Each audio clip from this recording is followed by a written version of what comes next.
Here we go. Music is playing.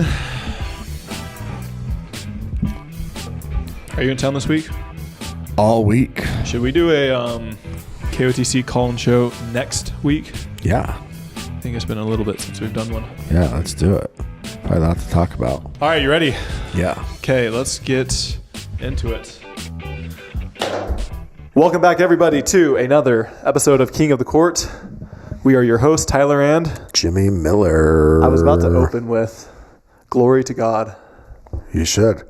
It's wild to go from Fernando Mendoza and glory to Jesus to Conor McGregor and no, I am not staying on my side. That was crazy. Christian showed both. He showed both of his multiple personalities in one interview. I absolutely love it. In like a 20-second clip. I love it.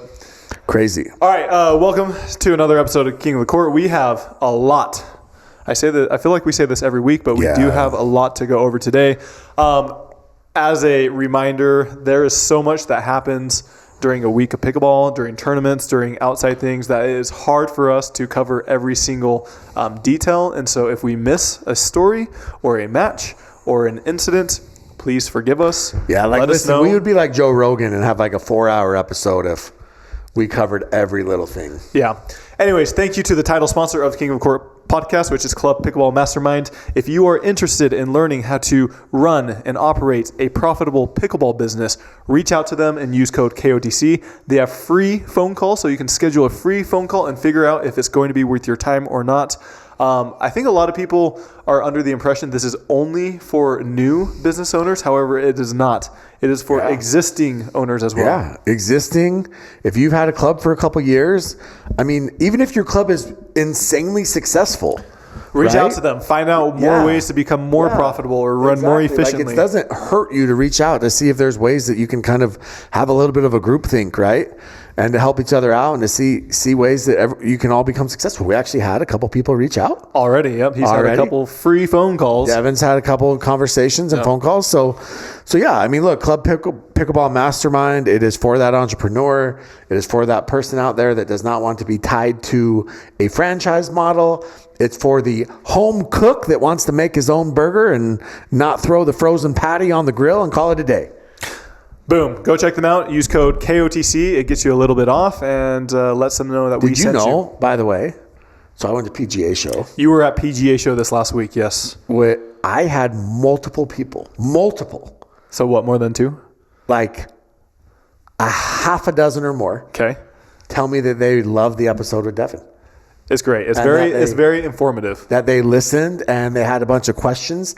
And these are all people in the pickleball industry. I had a couple guys from Selkirk bring it up. Yep. I had a couple guys from Yola, from Gearbox. Yep. All bring it up and had questions. Yep. Even cool guy Gary. Oh, the testing guy? Yeah. He was there? Cool guy Gary was there. He did on-site paddle testing in our booth. I spent a lot of time with Gary. I mean, honestly, I'm a Gary fan. I can't help it. You get it. I get it. Gary is a cool guy. Gary's great, honestly. I haven't seen him at many tournaments recently, though. No, I think that he's got staff now. You know, he's dating the Real Housewife. He's a busy guy. Yeah. But he had a machine with him. Was that the one that was stolen off the truck? No, but we did talk about that. He did tell me a little bit more about that. Yeah. You want to hear something funny about that? They get their insurance money? No, but his wife or his girlfriend, who's one of the Real Housewives, obviously has a massive following. Mm-hmm. She posted on her social media that it went missing. Uh-huh. And I guess all these fans of hers started trying to track it. And some of them, they had an air tag on it and all these things, and they tracked it to a junkyard. And some guy even flew a drone over the junkyard to try and find it. They had a lot of people helping. Yeah. Anyways, it ended up losing they lost the trail under some freeway overpass. You know what it reminds me of? Have you ever seen Pursuit of Happiness, that movie with Will Smith? It's a great movie. The guy steals the machine and he's like running through the park. That's what I picture it as. Like some guy just running with that machine. He doesn't even know what it is. Okay. So thank you for the support, Club Pickleball Mastermind. Also, if you're interested in buying your next pickleball paddle, bag, gear, accessory, go to clubpickleballshop.com and use code KOTC. It is the best code available out there. Go check it out. Yeah, it's honestly, there's not a better code. We've had multiple people use it. They've said that it is better than any other discount site, but we cannot advertise what that is or we will all get in trouble. Kitch Pickleball, we have KOTC Apparel. So if you're interested in supporting us or getting some KOTC Apparel, go to kitchpickleball.com. I think we're working on a code with them, but I don't know if it's set up yet. You can try it. Yeah, but they have some freaking sweet stuff. They've got sweatshirts and T-shirts and hats and anything you need. Yep. Anything you want to represent your favorite podcast. Yep. That's us, by the way. You do look taller than me. I'm bugged right now. Tyler is not taller than me, just to be clear. We had a quick discussion in the Discord the other day. How tall am I? I think you're probably 6 feet, right at 6 feet. You think I'm 6 feet? 5'11" to 6 feet. Yeah. All right. That feels good. You wear shoes. I do. Most of the time, other than on that one episode with Devin, which was disgusting. But I think with shoes, you're probably right about 6 feet, yeah. Okay. I think 6 feet's a fair assessment. I'll take it. We do have a KOTC code for all MLP events, and then PPA, they're unique codes. Click in the link in the description below to find that. We're also on CAMEO if you want us. Oh gosh, Minnesota. He got the Minnesota fever. I apologize, guys. We are on CAMEO. If you want a birthday shout out, a whatever it might be, go find us on CAMEO. And then last but not least, we have All Access, which I absolutely love. We make extra content for our All Access members, and it's been a lot of fun enjoying the ride with you guys. All Access. Our next All Access episode, somebody called a player called the police after a threat. Exactly. So go check it out. That's a teaser. That's called a teaser. All right. So as we said, we have a lot to get over today, and no, I was not lying. Minnesota was this last weekend, and technically it is still going on, but by the time we finish this, the matches should all be concluded. Minnesota, It was freezing. Yeah. The highs on many of the days were in the negatives, -10, -15. However, we were indoors. Many of the players were sick. What are your thoughts on that? Yeah, look, you guys are all hanging out in a small, confined space. It's negative temperatures.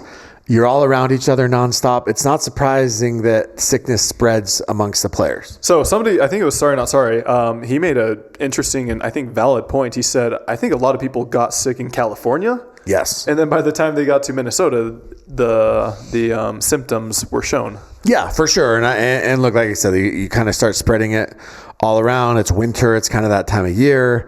But Hayden, Patrick Quinn looked miserable. Gabe Tardio was extremely sick. We're going to talk about that a little bit.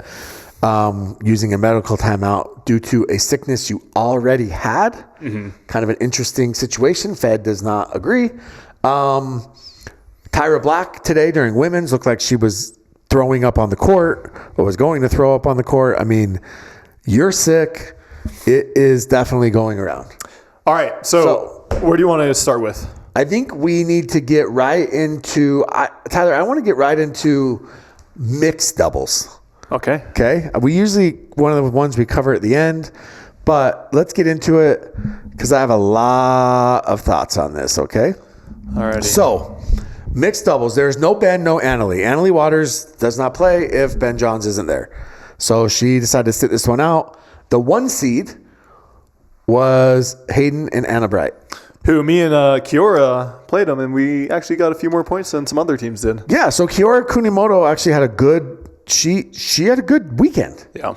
You guys had a win over JLG and Mev. Yes. Your former teammate. Former teammate, Utah Black Diamond. And then you guys, 6-5 is not, it's respectable. It's okay. Yeah. They beat Hunter and Callie 1-3. So, and then Matt and Lucy 12-10, 11-3. But yeah, they beat Catherine and Gabe 2-3. Now that was the match where Gabe looked like death. Okay, talk to us about mixed doubles. Yeah, so look, mixed doubles is interesting. We have so many new partnerships, but there's also, there's some, what's the word, familiarity? Sure. Obviously between Anna and Hayden, which, by the way, can we talk about something really quick? Did you know, since we are KOTC and we got a little bit of TMZ in us, did you know that Hayden's girlfriend, current girlfriend, Jules is her name, is Ben Johns' cousin? I did not know that until you mentioned that, which was recent. She's Ben's cousin. Pickleball staying in the family. I think she's like an engineering student or something, but interesting. Yeah. Fun fact. Completely useless fact, but interesting nonetheless. Where does she live? I think she lives in like Oklahoma or something. She's going to school. She's a student. Anyways, I found that very interesting. All right. So they were the 1 seed. I would say going into this tournament, I think that they were heavy favorites. And then I think Christian and Tyra obviously have. So real quick, sorry, I keep interjecting and we're kind of all over the place, but I was having a conversation with a fellow player out there, and they made a very interesting point that I feel like I knew, but it was different to hear them put it out in words. And they used a player that was kind of coming through the challenger tournaments and starting to do a little bit okay in tournaments. And they said, no matter how many tournaments this player plays, they will never have the total match count that you and many of these other players have. Basically saying that it is very difficult to break into the top whatever because of the such few matches that somebody is able to play. Now that they got rid of the double elimination, the backdraw, many of these players, myself included, we go 0-1 at tournaments. We go 1-1. We go 2-1. Whereas previously, we used to go 4-2 or whatever it might be. We got a lot more reps in. Yeah, you definitely don't get as much tournament experience. Yes, and that matters. Which that also. But I thought, it was crazy because no matter what, none of these players, they're going to catch up on the total matches. Well, that is true, but that also, I think that also means that a lot of these players, you better be practicing. Yep. And you better be practicing with high level players. Yep. Right. I think that's the one thing that. It's like you have to get high-level reps. And I don't think that it's any coincidence. I mean, Ben Johns up and moved his life from Austin, Texas to Florida. Yeah. So he could get high-level reps. That if the best player in the world is willing to do that, then other players should probably be looking for similar, situations if they want to get better. So I don't think it's any secret that I would say Boca is where the best players are at. Yeah, sorry, side tangent, back to mixed doubles. No, I agree. I think that you just have to, those high level reps really matter. Yep. Look, it was, the field was interesting. The Johnsons weren't there, right? So, I think it was AB and Hayden were heavy favorites. They didn't disappoint. They make it to the finals. Tyra and Christian, same thing. I think that Eric Onsens and Megan Dazan had a pretty good run. But yeah, Tyron Christian versus AB and Hayden. I'll be honest. There was a lot of rumors that this was going to be it for Tyron Christian because Christian kind of felt like they weren't playing well together, which is weird because here's something that's interesting, Tyler.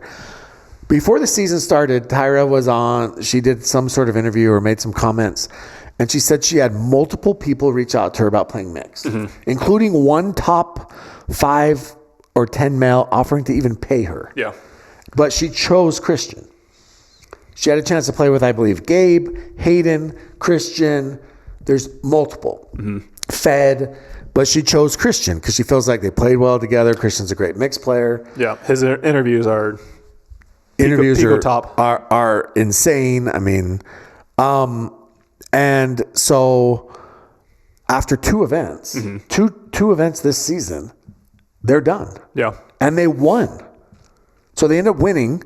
Now, they played a very unique style. Okay. So look, I love reading the Facebook comments because people are out of control. One lady's like, I really hope that it's not in Tyra's PPA contract that she has to play with Christian. It's not. She can play with whoever she wants.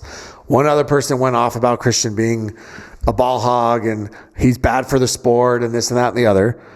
But I'll be honest. When someone like Christian plays, so basically for Is he those, back to number one mixed doubles player? I mean, I've always thought that he was 1 or 2. I mean, the problem is we don't know how good Ben really is because Ben plays with Annalie. Okay. Not that Ben's not great. I'm just saying.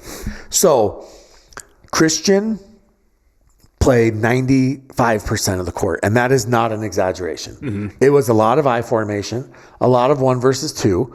And what I don't think people understand is how difficult that makes it for your opponent, because it's like this in every sport. Tyler, you're obviously a basketball guy. You've played other sports, but it's controlled. What I like to call controlled chaos. Okay, there's one thing about just being chaotic and running around and acting with like a chicken with your head cut off and being crazy, but this was controlled chaos, and it's no different than an NFL team going with a hurry up offense, or a basketball team playing run and gun, or even a basketball team full court pressing, right? You want to speed up your opponent. Yeah. You want to force your opponent into unforced theirs. You want to make your opponent think about what you're doing and where they're going to put the ball. Yeah. And we saw that happen. I mean, there was plenty of times where Hayden was trying to go behind Christian because he knew Christian was coming over and he would miss. Yeah. Because Christian wouldn't, or Christian was, I mean, he was just everywhere. There was times where Hayden would come over and Christian would beat him with a cross-court dink. He had freaking 2 or 3 freaking dink winners past Hayden. Yeah. And it's that controlled chaos. Do I think, honestly, had this gone more than 3 games, it might have been trouble because it's a lot of energy you're expending. And I'll be curious to see how Christian plays men's. But the strategy worked. Yeah. And that's what you got to do in mixed doubles. You do. Yep. And people are going to talk crap about it. People are going to say, let Tyra hit the ball. But they just won gold. And Christian played insane. Yeah. Right? Is it the most, was it the prettiest thing in the world to watch? No. But he was phenomenal. And, I mean, that's a big win. And it was, 11-8, 11-9, 11-6. Yep. So I think you have to give all the credit to Christian. And, Tyra did. I also think it's hard on Tyra because she doesn't know when she's actually getting a ball. Yeah, for sure. They have to always be ready. Yeah, you have to be ready. You have to communicate. Now, as soon as that match ended, he said they felt like they weren't playing great together the last 4 or 5 tournaments, and they're done. What are your thoughts on that gets over with? I've said this before. I think a lot of partnerships are very premature. If they don't see success in 1 or 2 tournaments, they're quick to cut it off. And probably on the flip side too, there might be some people who go a little bit too long when they should probably cut it off. But they're obviously good players. They're top players. And so you would think that they would be able to work it out, whatever their issues are. I'd like to see them go, 4 to 6 months before calling it quits.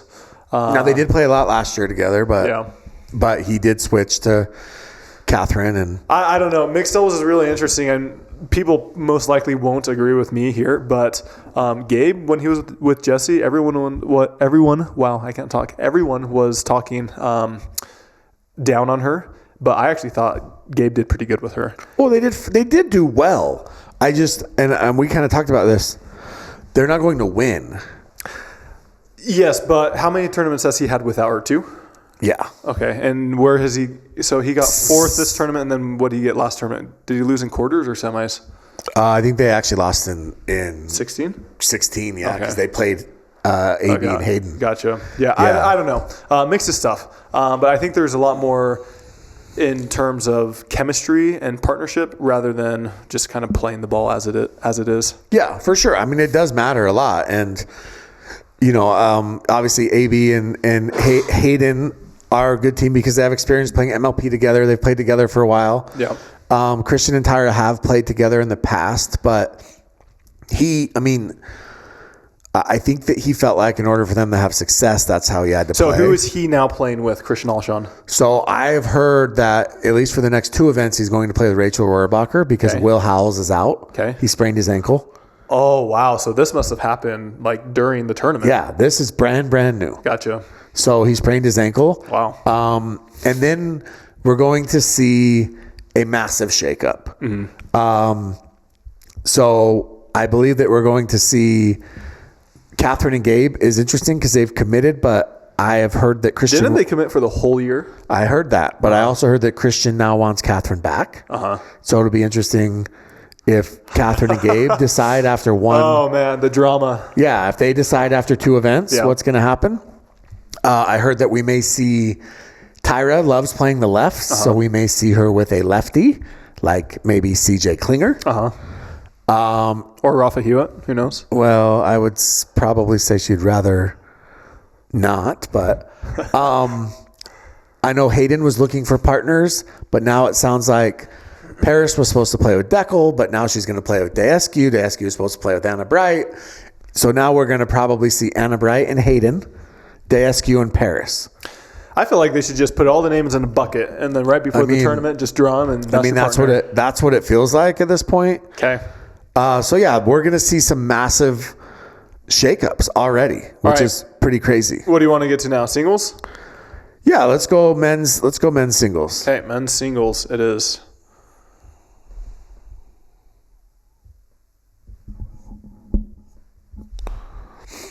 Also, obviously, everyone should know this. This was an indoor tournament. I believe they had 18 courts. The court surface at this venue is more of a cushioned surface, and so a lot of the balls were bouncing maybe 10 to 15% lower than standard, and so that threw a lot of people off. Yeah, it was. I mean, men's singles. I think the biggest story of men's singles is the massive upset with Camden Chafin. Okay, talk to us. So Camden ends up beating Federico.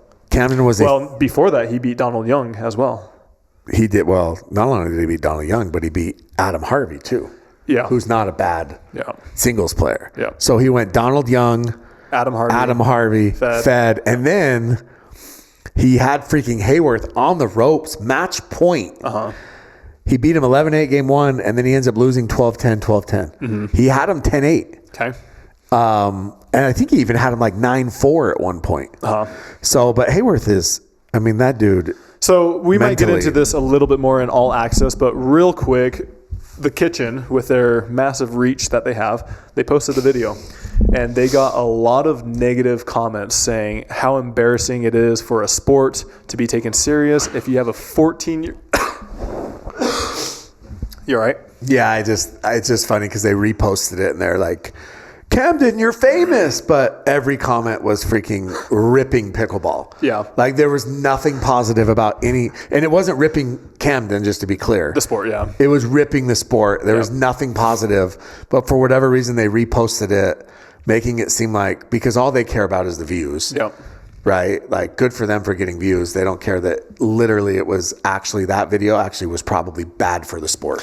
So they were saying how bad is it for a sport to have a 14-year-old almost beating the top 5 players in the world. Yeah. What are your thoughts on that? Is that bad for a sport to have a young teenager beating the top in the sport? Guess what? Guess who's leading the American Express Championship right now in the PGA Tour? Blade Brown, who is freaking 18 years old. He's in high school. Okay. He graduated high school early 2 weeks ago, and he's leading the American Express. So the haters would say 14 versus 18, that's a pretty big difference. But again, he's a teenager. And he was very, very good as a teenager. That's my point. And look, Camden, we have said this for years. Okay, you and I have been doing this almost 3 years, 2.5 years. We have been saying this for years. There's going to be an influx of kids who grew up playing pickleball. Pickleball, I mean, look, the first PPA event was what, 2020? So we're only barely starting year 5, 6. Okay? There's going to be a group of kids who grew up playing pickleball. That has not happened yet. None of those kids were in the sport a year ago, 2 years ago. Yeah. Now we're starting to see a Camden Chafin who's 14 years old, who has been playing, that's the sport that he chose at 8, 7, 8, 9 was pickleball. Yeah. And we're going to start seeing those kids come into the sport, where a guy like Federico Staksrud is 32 years old, and he played tennis until he was 28, 27, whatever it is. I actually don't know how old Fed is. I think he might be 30. Yeah. Anyways, he played tennis till he was 25. Yeah. And then transitioned to pickleball. These kids that have grown up playing pickleball. Elsie Hendershot, Camden Chafin, Andre Mercado, Ella Ye, Kiora Kunimoto, Tama, I don't even know how to say it, Shibaruko? I don't know. I'm probably going to get called racist. But those kids have a massive advantage. They have an advantage over you, Tyler. Even though you've played for 10 years, you also had 20 years of tennis before that, right? They have a massive advantage over Ben Johns. They have a massive advantage. I mean, look. I think there's probably advantages and also disadvantages. Sure, but look at Annalie Waters. Yeah. What did Annalie Waters grow up playing? She grew up with, soccer, but also pickleball. Pickleball. Yeah. And she's unbelievable, right? She started playing at 11. How is she 18 right now? Yeah, her birthday's, I think they said her birthday is tomorrow or the end of the week. She's going to be 19. Yeah, I mean, with all those negative comments, I mean, Annalie's been doing this for the past few years, and she obviously was younger in the past, and it's been incredible for the sport. Yes, and that's what's going to happen with these kids. Yeah. Like, when you're young and you learn a sport, right, and you continue to play that sport as you hit puberty, as you mature, as you grow, right? You're going to get better and better, as opposed to picking up. If I were to pick up golf, but if I were to pick up golf at say 35, right? The kid that picks up golf at 10 has a bigger advantage than I do, right? If I'm going to pick up golf at 25, the kid that picks up golf at 10 has a bigger advantage. Yeah. It's just how it is. That's just life, and Camden is a perfect example of that. He's going to be very good, and he's hit puberty. Like, are you sure? Well, okay. I don't know if he has or he hasn't, but it was supposed to be a joke. He has grown a lot. How about that? He's tall. He is tall. I saw him 2 years ago. I met him. He's over 6 feet. Is he? I would think. He's probably like He's probably close. So the first time I met him was 2 years ago at Worlds. I met his parents. Here's the other thing, okay? I just want to throw this out there.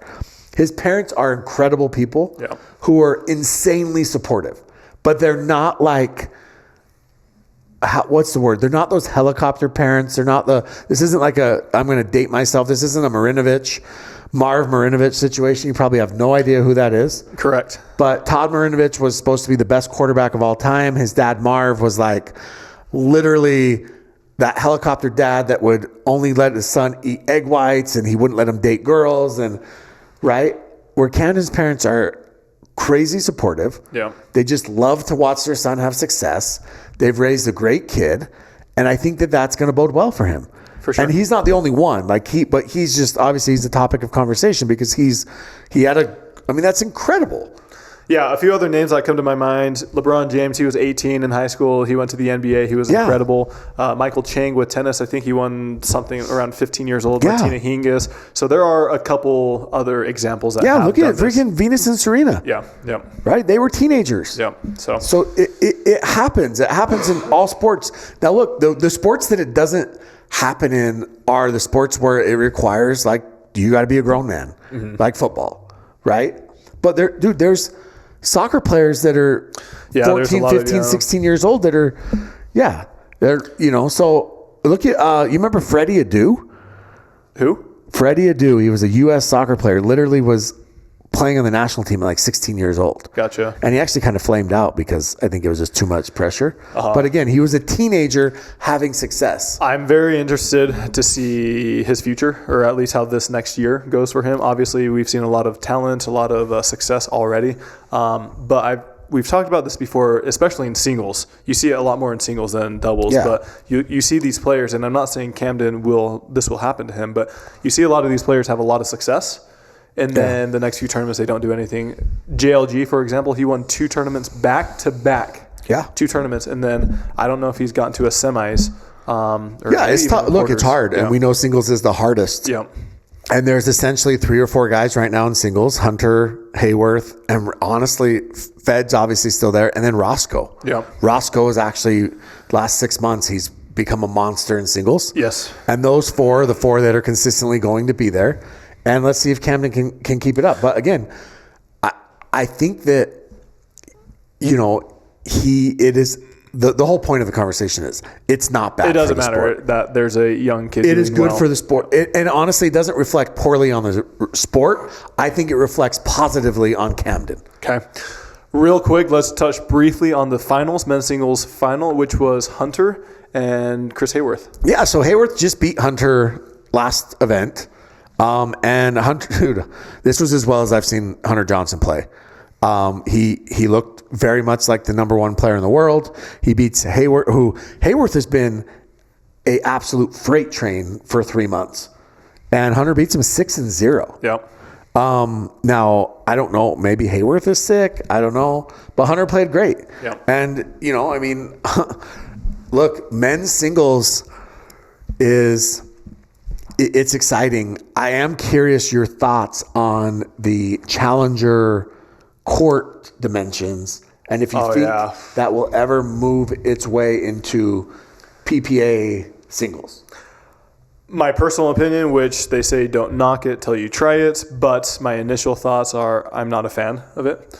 We'll have to see how it goes. Like I said, don't knock it till you try it. Maybe people play it and they absolutely love it, but my initial thoughts are no. And also talking about having negative feedback, I feel like reducing the court size is only going to generate even more negative feedback about pickleball not being a real sport. So I do agree with that. I think that, there's this big rumor that they don't allow drop serves because of the optics of it. Playing on this tiny little court, if we want to talk optics, because a lot of people already think the court's small. Yes, yeah. And a lot of people were saying, which I could be wrong on this, but they said we wanted to essentially kind of make the cat and mouse game, the dinking game, a little bit more of a priority in singles. But I feel like that would actually take it away because to do the cat and mouse game, you need a bigger court to work those angles. Yeah. If you're just doing this small court, it's like you just line up across from somebody and just go until somebody misses.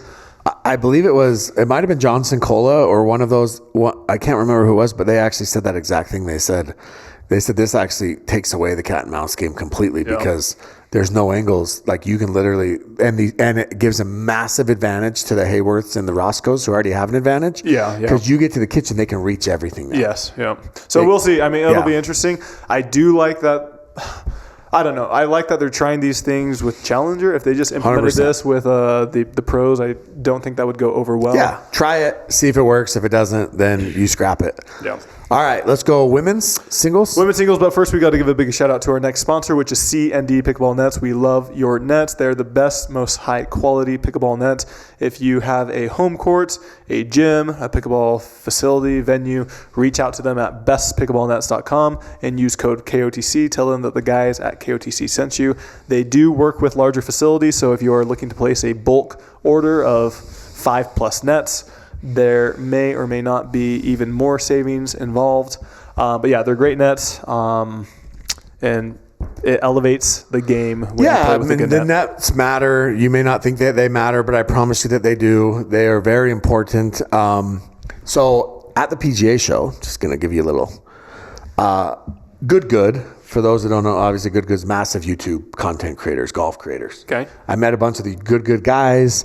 Actually even talked to them about doing some collabs. Maybe we can do some KOTC Good. They're all huge pickleball guys. Okay. Massive pickleball guys. So they told me that they have I was talking to one of the dudes there, Malosi Mo, and he told me that he actually was at one time signed with Engage, and he tried to play pro. And he said that he went to a few pro tournaments before, and he's like, I got waxed. I got killed, and I realized that pickleball is way harder than I thought, and he went back to golf. But he told me that in the Good warehouse, they have pickleball court. And I was like, oh, that's sick. So I actually happened to come across a YouTube video, and it was a tour of their warehouse. Nice. So I'm watching this video, Tyler, and they have basketball hoops, and they have this massive 100,000 square foot warehouse, and they have office. I mean, it's insane. And they have this branded Good pickleball court, outdoor surface, and their freaking net has a swoopy swoop. Looks like it's a portable, cheap, probably a $200 or less net, as a swoop with a big stick up in the middle. Yep. And it ruins everything. It ruins the whole aesthetic. We need to get him a C&D. Yeah. I actually have their agent reached out to me. I have his number. He literally wants to do a collab, which is kind of funny. But we need to get him a C&D. Let's do it. I mean, it ruined their court. Like, it ruins it. So the net matters. That's my whole point. Go check them out, bestpickleballnets.com. Use code KOTC. Thank you for the support. All right, moving on to women's singles. Did anything stand out to you? Well, it was the supposedly last tournament for Paris Todd. She is resigning or retiring. Yeah, she said maybe. I mean, look, she'll come back. She's not going to. Here's the situation. Okay, it is. She says it's a grind. She says it's a grind on her body. You hear she's dating Chris Humphries? I have heard that, yeah. Some lady posted that they were dating. Yeah. I have no idea if that's true. How does Hunter feel about that? I don't know, but Chris Humphries has literally dated every human being in America. He was married to Kim Kardashian. He dated Jeannie Bouchard for a while. Uh-huh. He's dated literally half of the United States. Okay. Yeah, I mean, that's crazy to me. Anyways, so I have like I said, I don't know if that's true. Some lady just posted it and it kind of went out there and she's like, no, I saw them. They were together. And anyway, they could have just been playing pickleball. Yeah. All right. So she says it takes a toll on her body. You play 20 events a year, blah, blah, blah. So this is what I want to ask you. If you make every single finals, okay, every PPA final, and you play 20 events, and you make every singles final, and everything is progressive this year, you're playing one singles match per day at most. So if you made every final, you're playing 100. Actually, you probably get a bye to the round of 32. So you're probably playing 100 total singles matches a year. Okay. Is that too much? That's a lot, but I mean, to be number one in anything, it comes with a lot of work. And so it depends if she thinks it's worth it or not. Obviously, she won't be getting to the finals every single tournament. No, so she's actually going to be playing fewer than that. Yeah. That's my point. And I'm not saying that there's not training involved with singles and things like that, but I just thought that was kind of a little bit of an interesting... Well, especially with her, because the women's side is a little bit behind on the men's side. And so she's, I don't want to say guaranteed, but she's almost guaranteed to get to probably the quarters without too much work. But from the quarters, it gets a little bit more tricky, I would say. It does. I mean, there's 5 or 6 that are always there. But I mean, she started in round of 32. Yeah. Here's just to give you an example. She won 11-2, 11-1. And then in the round of 16, 11-2, 11-1. Yeah. And then she did go 3 with Catherine, 11-9, 3-11, 11-9. And then she went 3 with Caitlin Christian, 11-7, 6-11, 7-11, 11-6, 11-8. And then she just beat Leia in the finals 5-5. Yeah. So, look, I'm not saying it's not hard. This is kind of like her when she beat Annalie and then she retired. Remember that? Yeah. Yeah. She's going out with a bang. Her and Tyra. Yeah. Do you know Tyra, because she won mixed, now has a gold in all 3 events? One of the only women. Nice. That's pretty impressive. Oh, that's great. That's insanely impressive.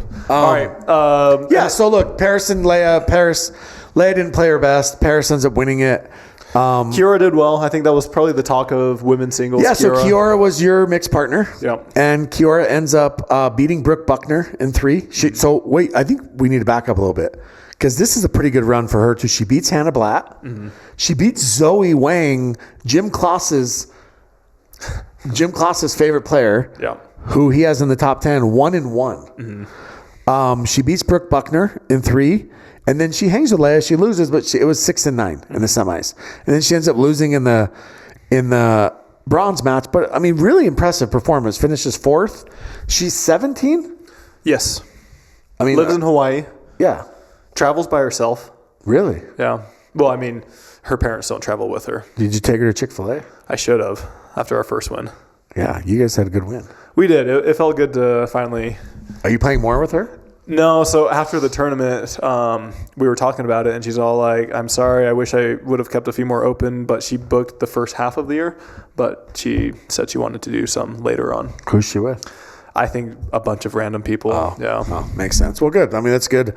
She's going to be good. Again, another one of these teenagers that has a lot of skill. She has a massive wind up on her swing. Yes, yeah. But she generates a lot of power. So, anyways, Paris allegedly is going to retire. We'll see what actually happens. I don't know. It'll be interesting. I mean, it may just be Kate Fahey and Annalie Waters is all we see moving forward. Should they get rid of singles? Or at least not do it at every tournament? I mean, dude, I'll be honest with you. The slow pace of singles drives me nuts. The walking to the towel. You should never watch actual tennis. I was never like a big tennis guy anyways. I mean, I like tennis, but I'm the fair weather. I'm like the Grand Slam guy. Yeah. I'll watch the Grand Slams or I'll watch the big matchups. Yeah. But I'm not watching the Paribas Open on, on a Thursday. You know what I'm saying? So, all right, Tyler, let's go women's. All right, women's. Women's doubles. And then we'll save the best for last. Yeah, because we've got a lot to talk about in that one. All right, women's doubles. Look, ABAL. Big favorites. No Kawamotos. No Georgia. We had a couple different partnerships. We saw no Etta. Etta wasn't here. But we had Rachel and Catherine were the two. We had Tina Pisnik was playing with Kaylin Campbell. Mm-hmm. Interesting because no Kate Fahey. Yeah, I think something happened. Well, Kate went to that Sundance thing, but I heard that Kate is moving on from Tina to Paris, actually. France? Yeah. I don't know. Rumor. Anyways, so I think that if you were to look at this, we didn't preview this because we couldn't find the draws. But I think if you were to look at this before the match, you literally would have said AB and AL against Paris and Tyra. Yeah. I honestly think that was the prediction. And I would have said all 4 seeds advance, and that's exactly what happened. Rachel and Catherine, by the way, retired in game 3 of the bronze match. Yeah, pretty interesting. I wonder what happened because they had won game 2. So I had heard Rachel was pretty sick. Yeah. And so, but I don't know. I feel like, you're in game 3. Literally, they probably just started game 3. It's like, I would fight just one more game. Yeah. You can't play 11 more points? Yeah, obviously not. But it says say 11-0. I wonder if it was like 7-0 and they're like, okay. Yeah. I don't know. I didn't watch. I confess, didn't watch it. So AB and AL, I want to talk about just one particular. So Annalie Waters in game 1, they rolled Tyra in Paris. Tyra looked sick. She was kind of going to her towel. She didn't feel well. It was a quick game. But then in game 2, Tyra in Paris kind of dug deep. Mm-hmm. And there was a point where Annalie got frustrated. And she pulled a James Ignatowicz, a Jay DeVilliers, and she stepped back and she ripped the ball full speed from the kitchen line right at Tyra's face. Mm-hmm. Just barely missing Tyra's face. You should have seen Tyra's eyes got big. It was 100% a head-hunting shot out of frustration. Yeah. And then she had the audacity to appeal, saying it hit the ribbon in Tyra's hair. Yeah. Which is crazy because it went across her face and the ribbon's behind her. Yeah. But we don't see that in the women's game very often. What are your thoughts on that? I'm not a big fan of it. I've never been a big fan of it. Seemed like a real dickhead move, if you ask me. Yeah. It was not a, how do I put this? It was not a typical pickleball shot, normal pickleball shot. Yeah. So yeah, it was crazy. But Annalie and Anna Bright win. It was their 16th gold medal together. Okay. Pretty impressive. Out of how many? I don't know. 18, 18 probably. 18 or 19. Yeah. We know Kawa's got him once, and we know that Georgia and Tyra got him once. But that's it. So yeah, pretty impressive for them. And then Lacey and Megan obviously win the bronze. I saw Megan Dazan. So pickleball, I don't think people understand. You guys, it's a grind for you guys. Yeah. So I was at the Salt Lake airport on last Sunday, and I see Megan. And we're talking, and she went from Palm Springs to Salt Lake, but she never left the airport and jumped on a plane straight to Minnesota. Even though they live in Salt Lake, her and AJ. Yeah. And then she said they're going straight to Florida because it's... Oh, wow. That's a bit early. Yeah. But unless they have something, yeah. Yeah. But just the fact that, it's a grind for you guys. Yeah. It's a lot. And for sure. And I know it's a new season, but it really... the season never really ended. Correct, yeah. So, anyways, I think that's one thing that a lot of people don't really understand. I mean, Megan was in her home state, probably 30 minutes from her house, and got right on another plane. Yeah. So, she also, I'm going to share this story just because I thought it was funny, but she got upgraded to first class. Yeah. And AJ was in the back. Wasn't in the back. And when I saw her, she was, obviously Salt Lake Airport, she was getting Shake Shack. Mm-hmm. And we talked for probably 20 plus minutes, her and I, just catching up. And I was like, where's AJ? And she's like, he was in the back. And I told him, I'm so hungry. I'm just going. Yeah. And literally, I never saw AJ. Yeah. We talked the whole time, and I never saw him. That's how far back and behind he was. So AJ's a big hockey player. He played in college, and he loves ice skating on ponds in the Minnesota time. Yeah. And I was like, yo, let's go out and let's go ice skate. Let's go play hockey. And he said, this is even a little bit too cold for me. Really? I mean, yeah. Dude, did you see the pasta challenge? Yes, that's crazy. That was nuts. So for those that didn't see it, I don't remember who did it, but they took a plate of pasta and they took it outside. It was warm pasta, and they held up the fork. And then they let go, and the pasta had froze, and the fork was elevated. Yeah. It was crazy. Or the boiling water. Yeah. Yeah, that was nuts. So, all right. Get into the one that everyone is. Yeah, look, this is what we're here for, Tyler. I think you and I are. This is going to be a good discussion. So let's get right into it. So I hate Julian. I'm just kidding. I was not there. You were, obviously. So give us a little recap. Tyler and Brandon French played Julian Arnold and Martin Emmerich. Go Bears. Brandon French, also former Bear. Shocking, half the tour is. You guys, they beat you 11-9 in game 1. Yes. In game 2, there was a little bit of controversy. So tell us what happened. First and foremost, let me set the record straight, because I saw a few comments afterwards, and they're like, or I think somebody said, maybe it was Odoth that posted something, and he took a clip from the match and he said, beef confirmed or something like that. First and foremost, I have zero. I know it might sound like a shock to you or maybe a little disappointing. I have zero beef with Julian. I actually like him. I think he's funny. The stuff he says is crazy. Do I agree with everything he does? No, but I actually like the guy. I was talking to him before the match and even after the match a little bit. With that said, yes, we were playing them. Me and Brandon French, we lost game 1. It was a little bit of a letdown. We were up pretty big in game 1. We ended up losing it. Also, to add a little bit more context, we had just played Julian a week ago, and it was a pretty close match. We lost 11-9 in the third. And so we had just played him in our last tournament. And so, Anyways, moving on to the match. We just lose the first game, 11-9. Is that right? Is that what you said? Yeah. All right, and then we're cruising in game 2. Okay. I think we're up 5-1 or something like that. And we win the point. And then Julian, he calls a timeout. And while he calls a timeout, he goes to his bench. And out of frustration, he tosses his paddle. He throws his paddle on the ground. And he does it like he's flicking it. And the edge guard, the paddle kind of catches the rim. And it shoots off into the stand. Now let's just be clear. If you watch the video, it doesn't make any difference. But if you watch the video, he does throw it straight down. Yes, correct. And he's even with about the net post when he does it. Mm-hmm. But it does catch, and it flies into the stands.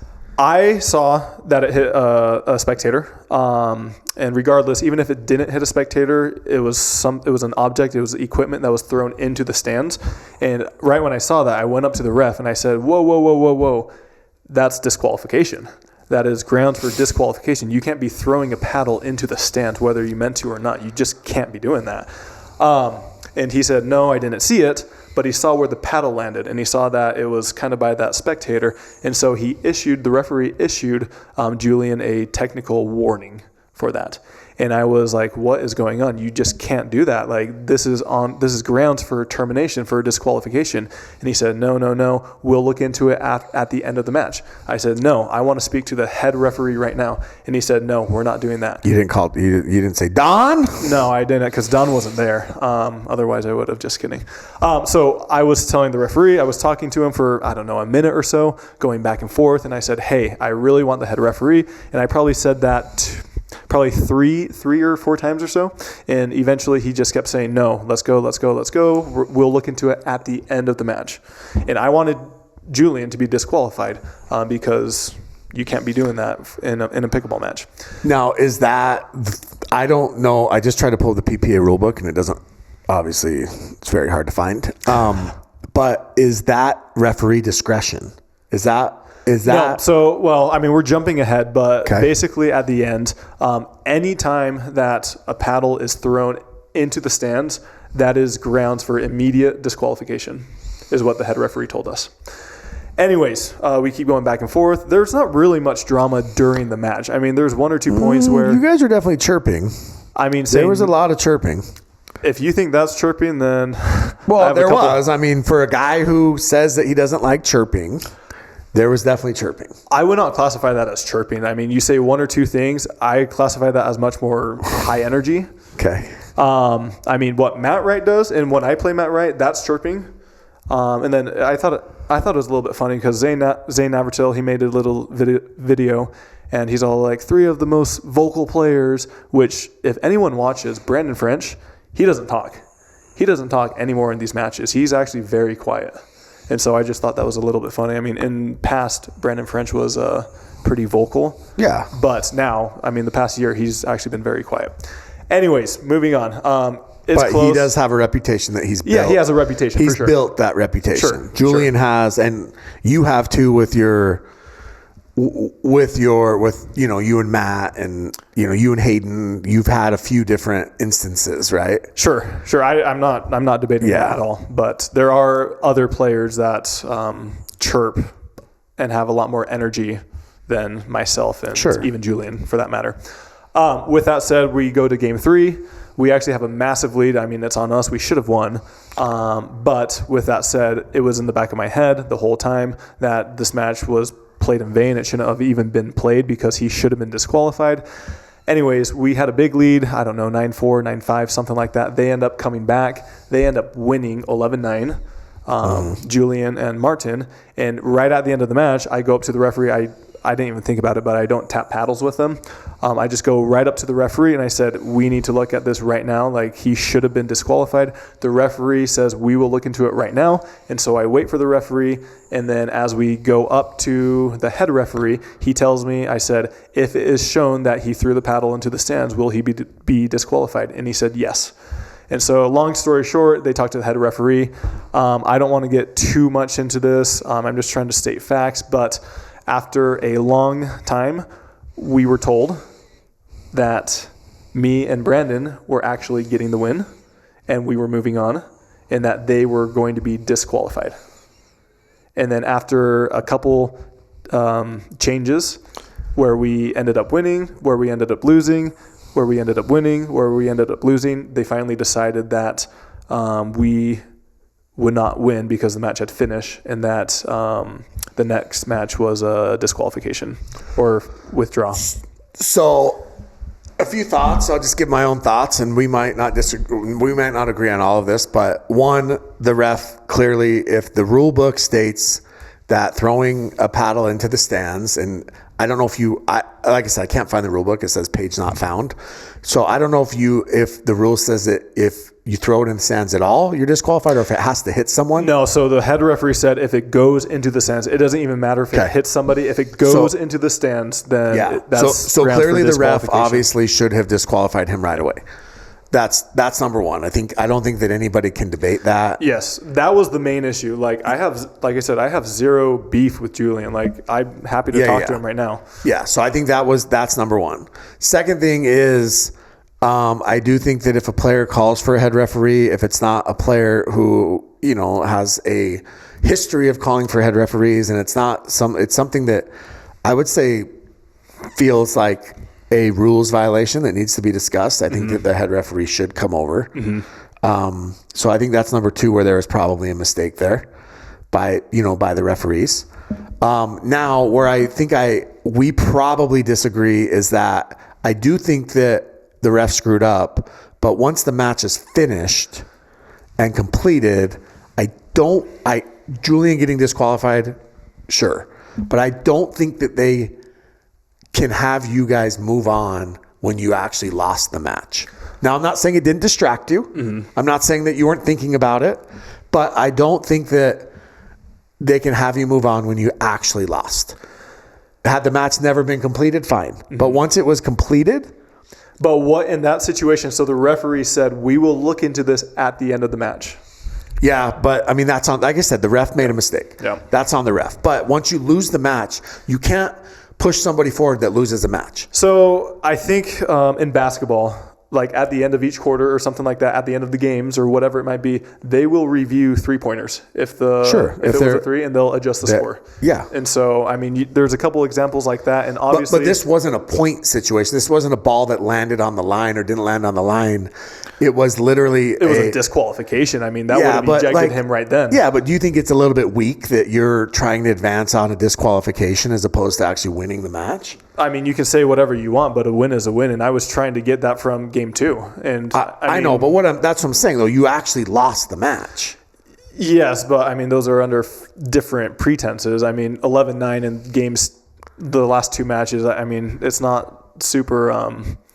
it doesn't matter how close the match was. I'm just saying that, like, the match was played to completion. It was, but it shouldn't have been.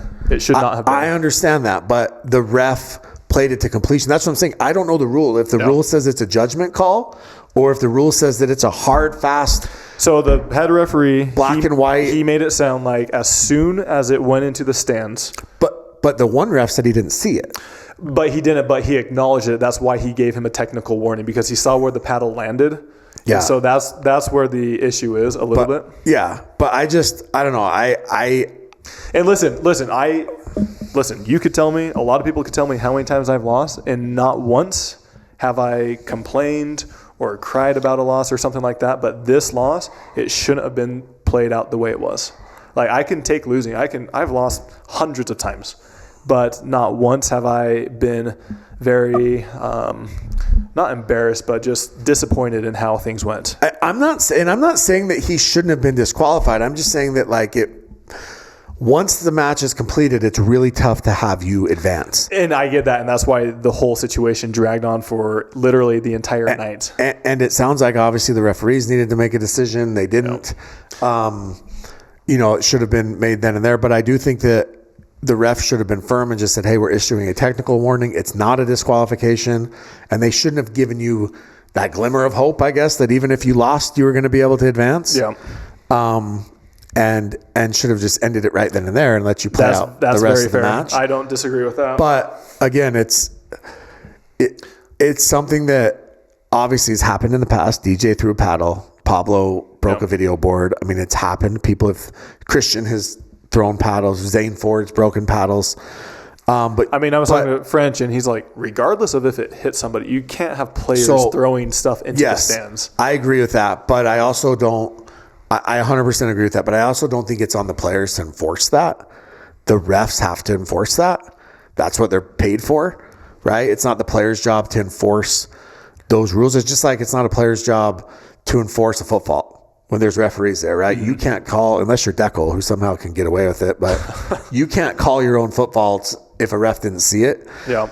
But again, it sounds like it was definitely handled poorly. Yeah. And they have... Listen, I don't think this situation will ever arise. I've been playing pickleball 11 plus years and never once had or even heard something similar to this.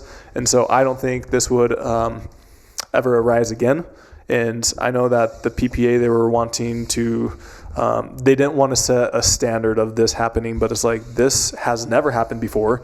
There's a first for everything. Yeah. It was clearly an error by the referee. Unfortunately, you are the one that gets to be the guinea pig as they set the precedent. Yeah, and so I was I mean, I'm still very... I'll tell you this, if someone else throws a paddle, they're going to get DQ'd immediately. Yeah, and I mean, I don't want to get too much into it, but it'll be interesting to see what happens in the next few Well, I'll say this. I mean, look, I'm just going to throw this out there. This is nothing... I mean, this has to do with the situation. But I have said... You have said go ahead. Be on your best behavior. Yeah. Don't be a dipshit if you did not take... a new contract. Yeah. If you are being vastly overpaid, you better dot your I's and cross your T's. Yeah. And we saw Lauren actually got up and walked out when he threw it, right? And we have said this, and I'm telling you right now, Tyler, I'm calling it right now. I'm calling my shot. They're going to drop the hammer on Julian. He is going to get a massive fine, and he's going to get suspended multiple events. He is.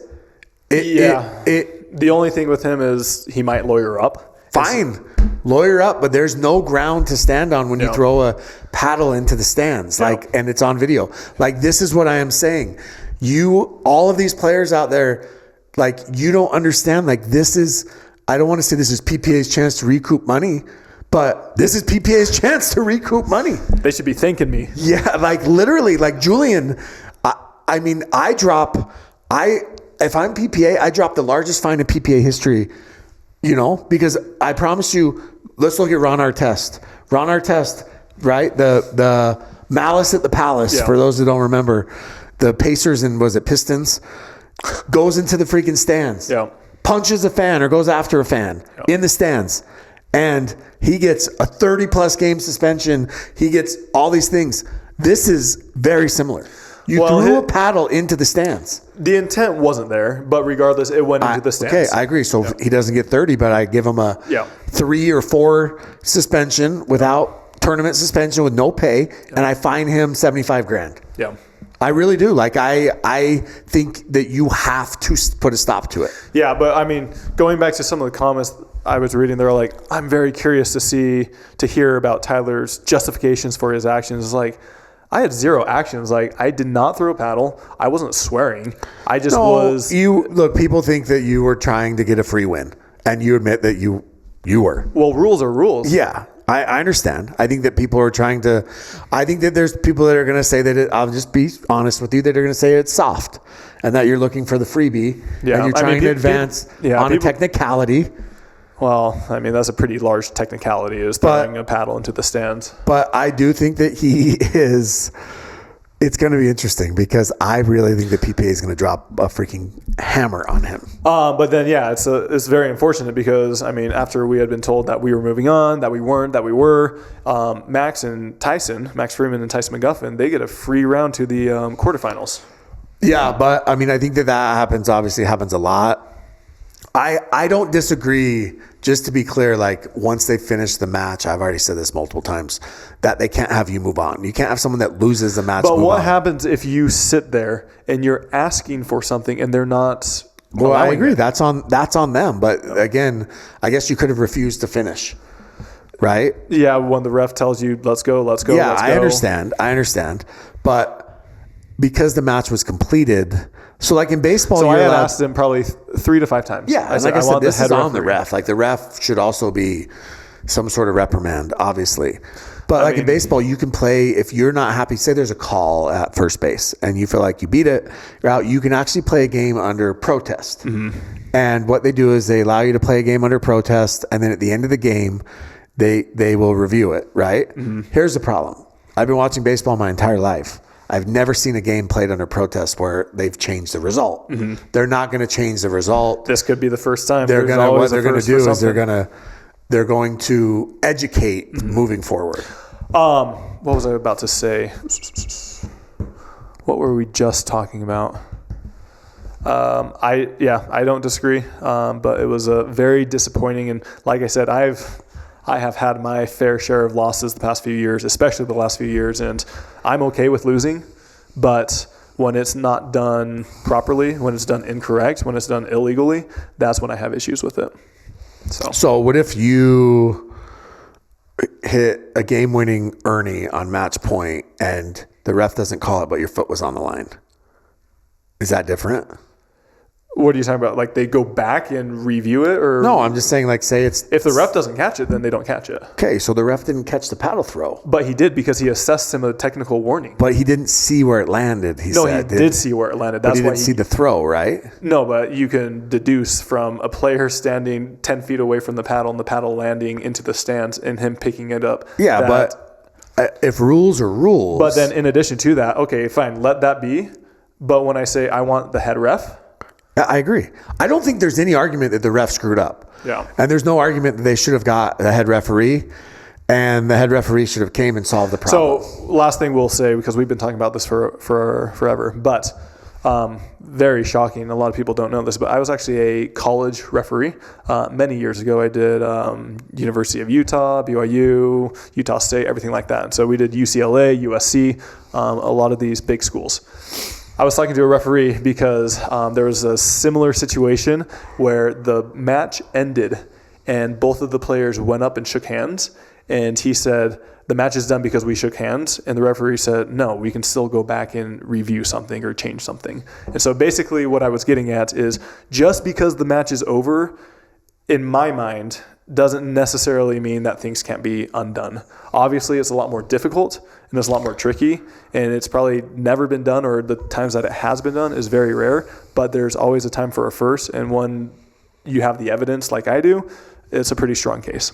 I mean, sure. Basically, what the referee was, or the player was saying, the other guy admitted that the match was over, but that's the head referee of the college said that's simply not true. Yeah, and look, I can see it, but like I said, it's a tricky situation. It is, because you did end up playing out the match and you lost, like the score, right? Yes. And that's where it gets very tricky. Now, look, all the back and forth, like I said, was handled. It was handled poorly. There was a lot of things that, like, again, the PPA staff on site has to step up. I mean, where's Dylan Seeger in all of this, right? Oh, he was there. Yeah, somebody has to step up and somebody has to make a decision. Yeah, and like you said, it was also the fact that there were so many back and forths that were tough. But all right, anything else you'd like to add to that incredible match? So we can keep going on men's doubles. So right now, we filmed this a little bit early, but right now it's Christian and Hayden won game 1 11-1, but it is 12-11 in game 2 right now for Andre Deescu and Gabe Tardio. Okay. So this is exciting men's match. Were there any other matches that you saw or that you thought were interesting? Yeah. So I actually, from men's doubles. Yeah. So I actually felt like I think Pablo and Jay have kind of been playing pretty well. Kind of an interesting. Jay's been playing well. Yeah, Jay has. Jay's really kind of turned back the clock. I said he was going to fall off. He listened. Riley Newman and Will McKinnon. Again, this is 2 tournaments in a row where they squeaked by their first round, the round of 32. They did. Squeaked by 11-1. Yeah, they won 11-9 in the third over JLG and Mo Elhouni. Now, Mo's got home court advantage. I actually think that plays a factor because of how that ball bounces. And he plays at those Lifetime courts all the time. Yeah. I don't know. But, yeah, that's kind of interesting. CJ and Fed had a pretty good run to the semis. They actually, Eric Onsens and Dylan Frazier won bronze. Yes. They beat CJ and Fed. Yep. So that's a good win there. Deckel and Wyatt Stone play at the lab. Ryan DeWidgeon. Wyatt Stone's been doing really well recently. The past, I would say, year or so. When he stepped in for MLP, he started doing really Wyatt's tired of people talking about teenagers and not including him. He's over it. So, I do want to ask you, so Connor Garnett. Yes. So he switched to Augie beginning of the year. They've only played twice together. They've lost, I think, round of 16, and then he lost in the quarters here. Yep. Very similar to what he was doing with you. Yep. But also his singles game hasn't been as great lately as well. Yeah.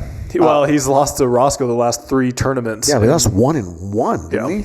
I thought the second game was closer, but the first game I think was 1. Yeah, I mean it's tough, and I'm just curious, your thoughts. Does Connor need to go back to the drawing board? You've played with him for a long time. Has he hit his ceiling? I think singles is tough. I think it's going to be extremely difficult for anybody not inside the top 5 to keep doing what they're doing. And Connor, he's had an incredible, honestly, past 2 years. It'll be interesting to see if he's able to keep it up. But he lost 11-1, 11-2. Yeah, but the last few tournaments, he's ran into Roscoe. Dude, Roscoe is he's legitimately top. He's top 5 right now.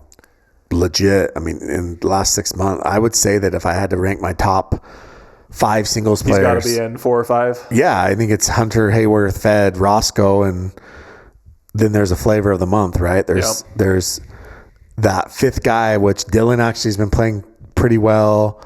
Sometimes it's Connor Garnett. Sometimes it's Jack Sock.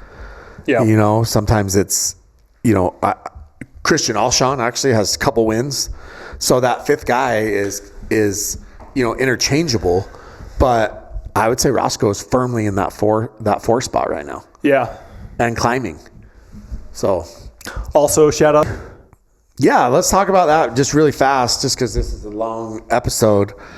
Typti, Tyler, it's the future of racket sports. So you guys actually received a thing saying that you are not allowed to promote this, right? Because it is a direct competitor. Yep. Essentially what it is it's a soft ball with tennis rackets, although they're not tennis rackets, but they're stringed rackets, and they're playing it on a pickleball court. It was invented by Roscoe's dad, Steve Bellamy, who owns the tennis channel on Pickleball TV. However, I talked to a couple guys over the weekend, and a lot of the pickleball paddle guys are not happy about this. They're pretty pissed. Number two, I talked to a lot of facility owners who said that USTA has actually already approached them about this years ago, and they called it red tennis or something, and they wanted it to be a training tool for juniors. They wanted to be this training tool for juniors, and now Steve Bellamy's turning it into a sport. Yeah. And they're doing a $100,000 championship. Prize money for the year. Yeah. Their tour. I don't know what their tour is called. Yeah, and they're basically trying to start this tour, and it's kind of an interesting situation because I think, if I'm being honest, I think it's a direct competitor to the PPA, and I'm curious how PPA reacts to it. Yeah. Did you know also that you can play the ball off of your body? I believe if it hits the net. Hits the net, yeah. There's a net rebound rule. Yeah. I mean, just some weird rules to it. Is it fun? Sure. To me, it reminds me more of like a backyard game. Yeah. As like a spike ball as My opposed question to to you sport. is, why are there so many variations of tennis? Yeah, I mean, look, if you want to watch tennis, right? No, I'm serious. Like pickleball, it's a variation of tennis. Racquetball, squash, pop tennis, padel. Yeah. Why does tennis have so many variations when basketball, they don't have... Wait a minute. Whoa. Wait a minute.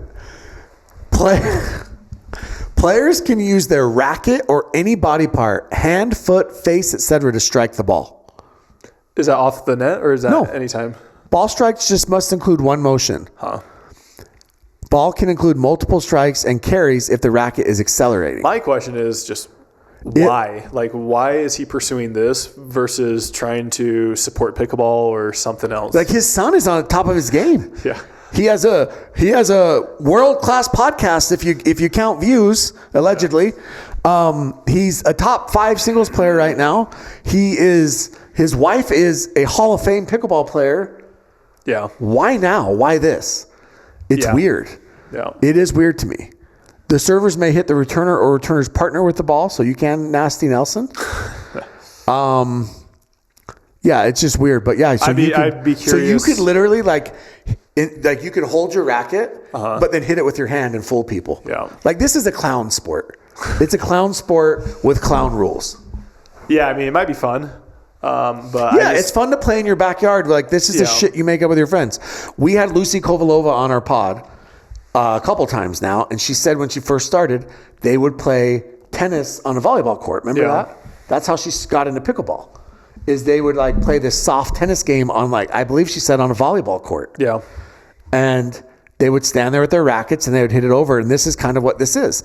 Well, it wasn't a real sport. They were playing for fun to stay in shape. Yeah. So yeah, it's interesting. It's just, to me, it's why? Why? To make money. But honestly, to make money. Be losing money. I mean, maybe, but he claims that Drew Brees is all in on it and all these other guys, and I don't know. All right. Anyways, moving on.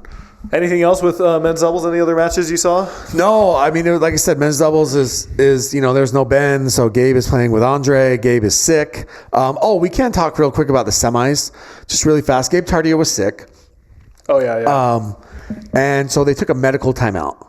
Fed wasn't happy with them taking a medical timeout. He said that they shouldn't be allowed to take medical timeouts because you're sick. Yeah. He was already sick going into the match. I think that was Fed's argument. Sounds like a cheap win if you ask me. I mean, I'm all for those, by the way. Yeah. I mean, if he's already sick heading into the match, it is interesting to use the medical at that point. Yeah. I do think, though, the one thing that is weird is how long it takes this freaking medical personnel to get to the court. Uh-huh.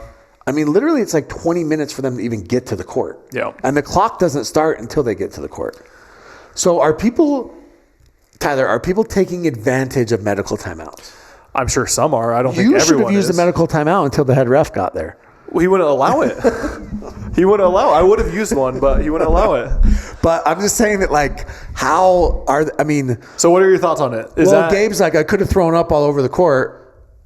That's what was his comment. And Fed's like, I'm just saying you were already sick. So should that be allowed to take a medical for something that you're already dealing with? I mean, it's tough for me because obviously I got a lot of trouble for talking about Rachel going poop.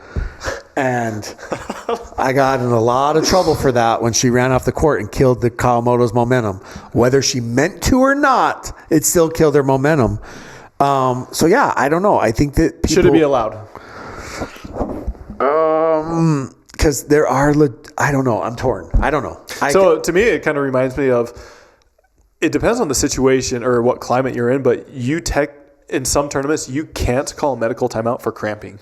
Yeah. Cramping, like that's not a legit issue. No, it's not allowed. Like you have to play through it. And so it's to me as if somebody calls, I rolled my ankle, but they're just taking a timeout for their cramps. Yeah. Should that be allowed? Yeah, no, I think that, I'm going to come up with my rule. My rule is that a medical timeout should only be used for something that occurs during the current match. So you would prefer Gabe to just throw up on the court? Yeah. You shouldn't have played. Okay. That's hard for me to say because I like Gabe, but yeah. Basically, if you roll your ankle during a match, if you pull something during a match, if your blood sugar spikes because you throw up during a match. During the match? Yeah, but he didn't throw up. He needed to throw up. Then you call the medical. But if it's something that was previous, if it's something that you came into the match with, if it was, then yeah. Basically, what I'm getting at... It's a dumb rule. There's a lot of these gray area rules that we're just talking about right now, but in my opinion, rules are rules, and we have to follow them. Otherwise, it's a complete mess. And that's what I'm getting at with Julian. I don't even care that he threw his paddle. Like, you can be mad, you can swear all you want, but there needs to be rules. Otherwise, it's just a mess. Yeah, we definitely that's need where rules. I'm getting at. Rules are important. The rules need to be enforced accurately. Okay, anything else, Jimmy, before we get into questions? No, let's get into questions. All right, real quick, big shout out to our next sponsor, which is Vulcan Picleball, the V Pro Flight. Jimmy, do you want to tell us anything about Vulcan? Yeah, well, Vulcan, I mean, obviously they're your sponsor, so you should have a lot to say too. They have a new paddle. Vulcan and Stack, obviously they're combined. They're pumping out new stuff. We've got new paddles coming. We've got obviously the official ball of Duper. We had the new paddles out at the PGA show, and I will just tell you that there is very hot. We actually had them tested right there by Cool Guy Gary. And I'm not going to talk about any other specific paddles, but I'll just tell you that based on the testing, they were very hot. Now there is some debate over whether that tests what it means or doesn't. Point is these paddles they look good. They feel good. We're super pumped. It's going to be a couple weeks. They'll be out. They're going to do a worldwide release. Get ready. Also, Tyler. Making waves. I would say, as bad as it sounds, this is a very improved paddle. Oh, for sure. It's huge. So it's massive. I mean, look. If you're in the market for a new paddle or just want to try one of the most powerful paddles out there, stay tuned. Yeah, I think it's the perfect blend of power and control. I'm really excited about it. The reviews, like I said, have been incredible. Now, I do want to talk about, there's this guy on Twitter. I'm going to talk about him real quick. And he, for some reason, thinks that he's the only person that can ever use a chrome edge guard. He thinks he cured cancer by coming up with a chrome edge guard. Okay. And he's hacks into people's back ends, and he likes to bash people, and it's the weirdest thing ever. And it's everybody on Twitter. Yeah, it's the dope pickleball guy, and it's like, look, dude, I think that the chrome edge guard is incredible. It looks cool. I don't understand why he thinks that nobody else can ever use a chrome edge guard. Yeah.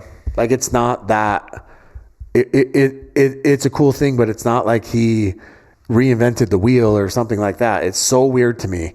And then he just like rips on everybody else. Like, he's the smartest person in the room. Well, guess what? If you were the smartest person in the room, you would have patented and people would actually buy your paddles, but they don't. And nobody gives a shit about you. Okay.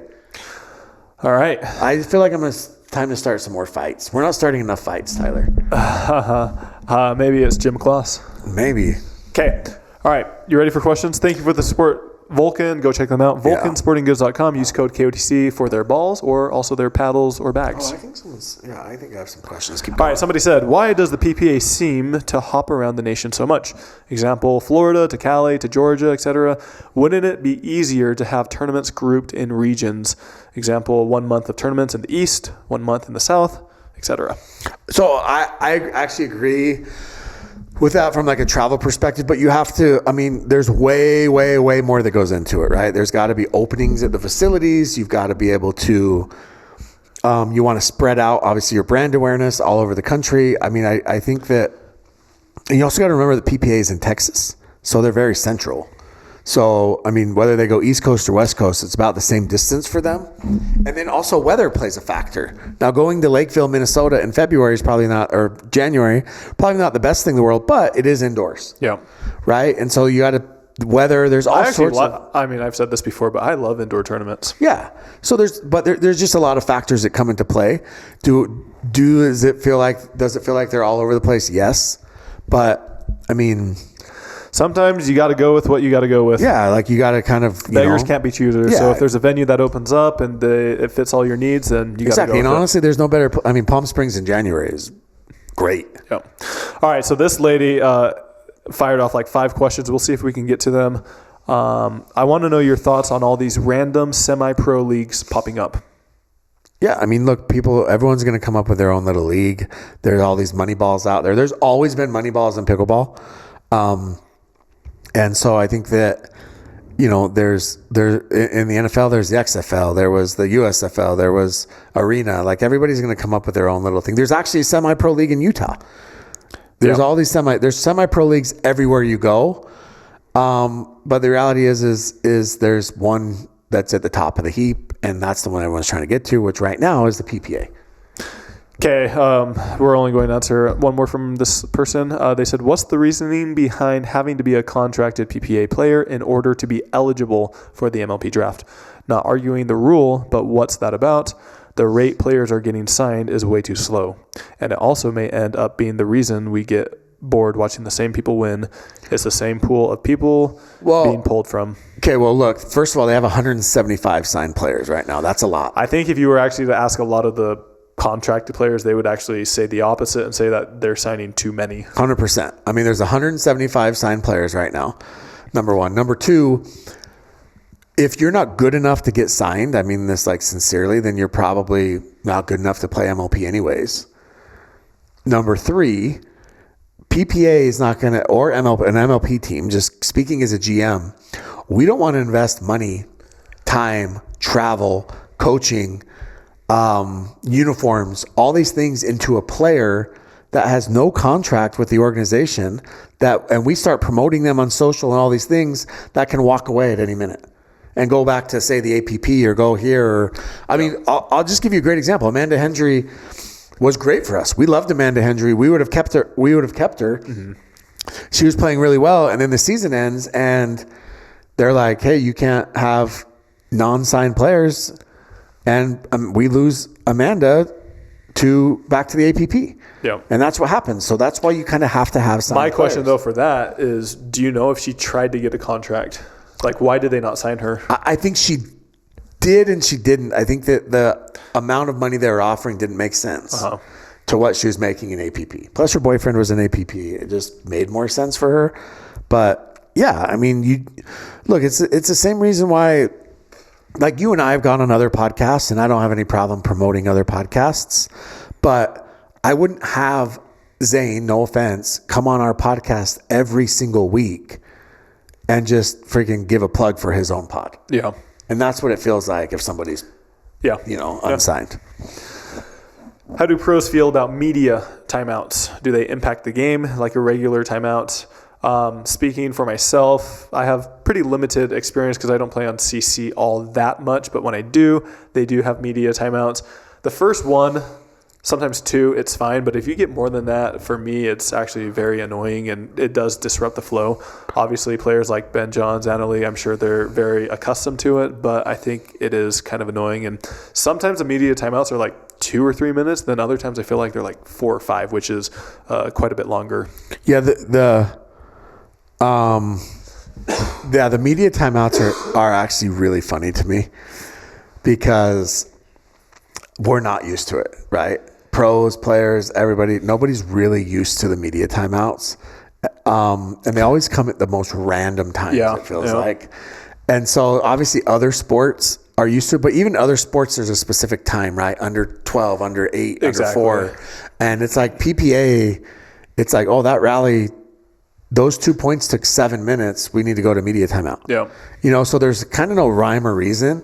And I think it does disrupt your flow. I guess it kind of depends on what side of the, you know, if you've given up 3 or 4 points in a row, probably came at a good time. Yeah. But if not, then you probably hate it. So. All right. My favorite guy, Gannon, he says, who did not get sick in Minnesota? Who didn't get sick in Minnesota? I don't think anybody did not. I think everybody's sick. All right, there's your answer, Gannon. All right, somebody else said, why do Diescu's overheads, why are they not good? He's 6'4" and has a good tennis background. I mean, dude, you got to be able to generate swing speed. It's the same reason why, you know, every 6'4" guy can't throw a baseball 90 miles an hour, right? You got to be able to you got to snap your wrist and generate freaking arm speed. Yeah. Guess who can do that? You can. And you're not 6'4". A lot of wrist action. Yeah. Which 2 pros, Jimmy, you can answer this one. Uh-oh. Which 2 pros would you fan cast in a heated rivalry for pickleball? Oh my gosh. This guy, get your mind out of the gutter. Wilder Pickleball. I would say Brandon French and Wyatt Stone. If you know, you know. Tell us about the Andiamo paddle smacking drama. So we discussed that quite a bit. Who are Tyra and Christian both going to be playing mixed going forward with? I heard that Tyra's going to play with CJ. And I think Christian is going to mix it up. I think it's going to be Rachel, and then it's going to be possibly Catherine, possibly Caitlin Christian. Are any PPA pros scratch golfers? I heard Fed is good. Yeah, he's not even close to scratch. Not even in the same atmosphere of What scratch. does scratch mean? That means that you shoot even par. Gotcha. I think Johnny Goldberg's probably like a 6. I heard Jack Sock was good. An 8. Jack's probably similar, but they're still not scratch. There's got to be someone out there who has played college golf. I heard Brandon French played college golf. Todd Fote, he played college golf. He did? Yeah. Brandon French played college golf. So he's probably pretty good golfer. Somebody said, can we trade Alshon for QD? Dude, I just looked. Here's Brandon French. Just to give you an idea, though, he averaged 78.8, so that's not even scratch. Like, that shows you how hard it is to shoot scratch. That's 6-7 over, depending on the slope. Somebody said, are any of the top pros playing for prize money? When does it come into effect? Wow, that hair, though, is incredible. Some of them are, yes, for sure. Some of them are. I would say more so on the singles side. A lot of those guys are prize contract, and then on the double side, every contract is different. I don't know for that. Was the surface slippery in Minnesota? There seemed to be a lot of player slips and splits. Actually, on the contrary, I would say it's almost a little bit more gritty, which didn't allow for a lot of the players to slide like they're normal. If you look at Will House, he actually got injured, and I think it was because the surface was maybe a little bit more gritty than he's used to. Tyra did the splits about 4 different times. I mean, that's normal. But yeah, that's normal, yeah. Yeah. All right, somebody said, do you see any similarities between the rise of pickleball to snowboarding in the 90s? That's kind of interesting because snowboarding was very rebellious, right? And remember, there's a lot of resorts that didn't even allow snowboarding. Yeah. And it's similar to how tennis, right? Tennis is this proper sport. Skiing was kind of the proper, prim and proper, and then snowboarding was kind of the rebels. And I think that pickleball is a little bit like that. You know, it's louder, it's more obnoxious, right? The crowds are a little bit more rowdy. Now, the age demographic slows it down a little bit. But I actually think that that's similar to kind of what Stack was trying to do with what Stack's trying to do with their Make some noise. Yeah. And so I could see those similarities. Should they do pickleball in the X Games? For If sure. we're not going to be in the Olympics, we should be in the X Games. For sure. All right. Anything else, Jimmy? No, nothing going on this week. And next week. And next week? 2 full weeks until Florida. So if you guys have made it this far, please do us a big favor. Hit that like and subscribe button. If you're wanting even more content, make sure to sign up for that All Access. And we will keep making some more videos, even though we've been here for an hour and a half. Yeah. Hopefully you guys are staying healthy. Jimmy, I feel like growing up, I never really got sick much. But I feel like the past 2 to 3 years, I've gotten sick so much. What is going on? Tyler. What is going Did you on? hear about the deadly virus that went around? What is Just going kidding. on? I don't know. I think as we get older, our immune systems, They should get stronger. because we've been exposed to Yeah. more. You would Like think, doctors, I was talking to a doctor about this, and he said doctors normally don't get normal sicknesses because they are so used to them. yeah, it makes sense. I don't know. Do you wash your hands? I should do it more. I was sick, obviously, over Christmas, and it was brutal. Yeah. I'm good now. I'm 100%, but I'm always scared. Yeah. If you guys have made it, Do you get a flu shot? I know that this have, is. yeah. I'm not trying this to be I a have, controversial take, but I do. Yeah. You do? Yeah. Yeah. Flu shot for sure. yeah, I think because some people are like, they claim if you get it when you get the flu shot that it makes you sick right after. Yes, I think that actually is true, but it's only for like a day or two. Yeah, because I think it's supposed to inject you with the flu, and then your body, a small portion, Yeah, and your body's supposed to fight it, right? Anyways. All right. We will see you guys next time.